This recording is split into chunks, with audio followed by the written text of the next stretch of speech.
அதிலே இருக்கக்கூடிய ராகு பகவானும் அற்புதமாக போயிட்டுருக்காரு. அதனால் அந்த 11ஆம் இடம் நல்லா இருக்கனால வெளியூர் வெளிநாடுகள் போகக்கூடிய யோக பலன்களும் மேசராசிக்காரங்களுக்கு ஏற்படுதுங்க. அடுத்ததாக கவனிச்சிங்கன்னா 4ஆம் பாவத்தில் தான் உங்களுடைய ஸ்தானத்தில் இப்போ குரு போயின்னு இருக்கார். இருந்தாலும் கூட அவர் அதிச்சாரமாக இப்போ கடகராசியிலே குரு பகவான் உச்சமடைகிறார்.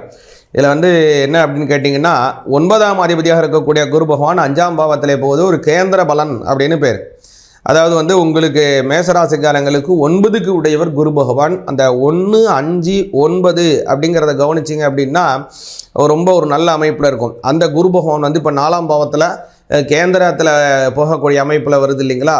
5ஆம் அதிபதி 9ஆம் அதிபதி 4ல் போகக்கூடிய அமைப்பு இருக்கிறதுனால இதில் என்ன ஒரு அமைப்புன்னு கேட்டிங்கன்னா தெய்வ வழிபாடுகள் சித்தியாகும். 4ஆம் பாவத்தில் போகக்கூடிய குரு பகவான் அப்படிங்கிறதுனால அவர் உங்களுக்கு நல்ல தெய்வ சாநித்தியத்தை ஏற்படுத்துவார்.